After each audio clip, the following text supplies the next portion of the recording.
Named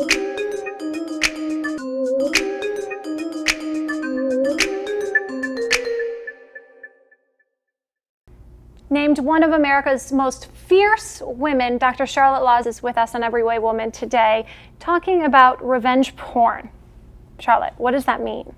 It's when pictures of ordinary people are uploaded to the internet without their consent. These are nude and topless pictures, along with all their identifying information, their name, their city, their social media links, oftentimes their employment, their boss's email, whatever the people can find. And then the followers of the website will try to harass the person, get them fired from their job, and try to get them to commit suicide. So it's really a horrible trend. It's terrifying that someone could find that much information and turn it against you. And disgusting that they'd want to do it. Now, your daughter was on one of these sites, was one of the victims. She was. And, you know, one of the misconceptions is that a lot of these victims are, you know, scorned exes and things like that. But your daughter's picture was hacked. Yes, her picture was hacked, and this was in October of 2011.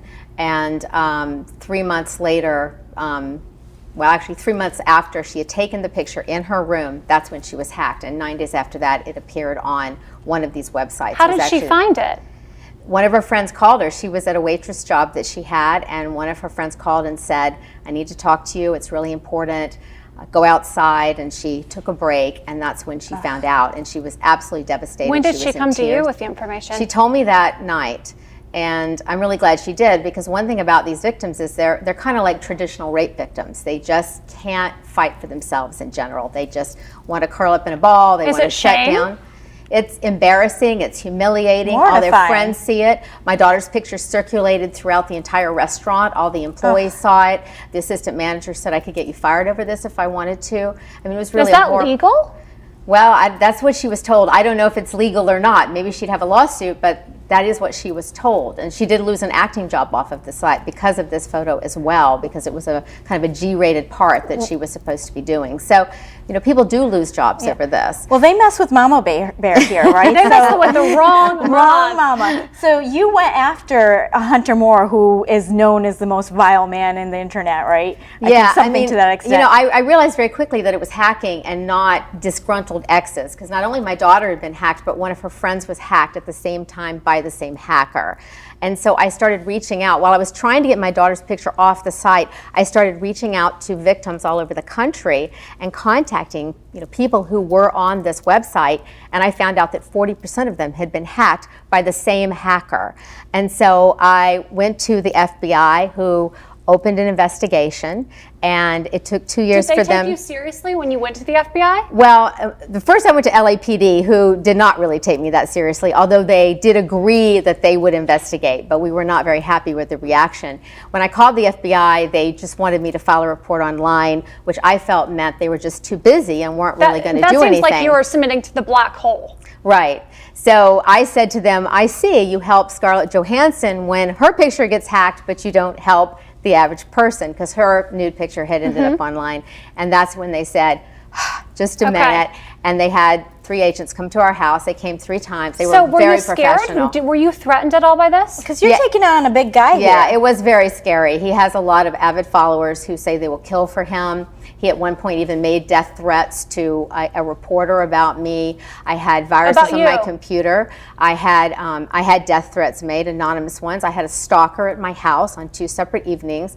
It was very scary. I mean, the first time he heard my name, that he knew I was the one who was accusing him of the hacking, literally within an hour there were 20 viruses on my computer. So where does this stand now? Well, I'm pushing for legislation, and that's what we're trying to do. That's mainly what I'm focusing on. But as for the trial against Hunter Moore, he was arrested on January 23rd, and so was the hacker, the alleged hacker, and the trial begins in September. So, are any of his people still after you?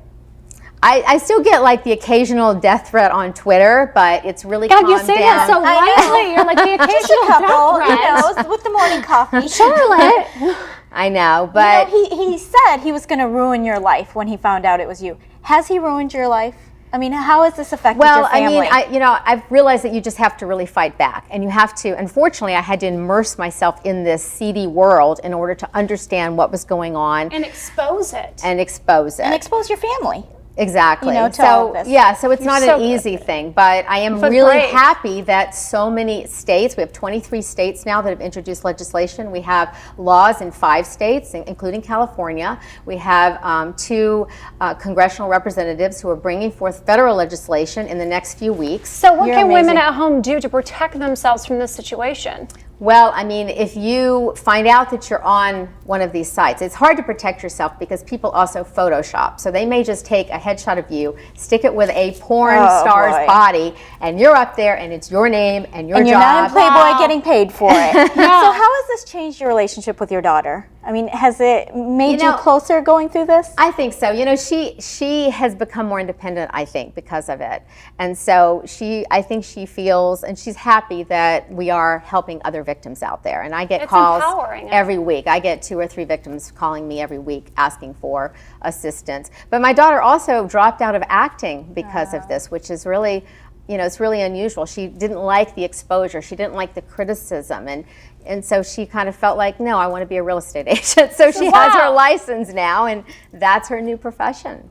Well, Charlotte, thank you so much for being here with us and sharing your story. We'd love to follow up with you and invite you back onto the show. Thanks for having me. You are amazing, Charlotte. I'm so glad to hear your story and that you are such a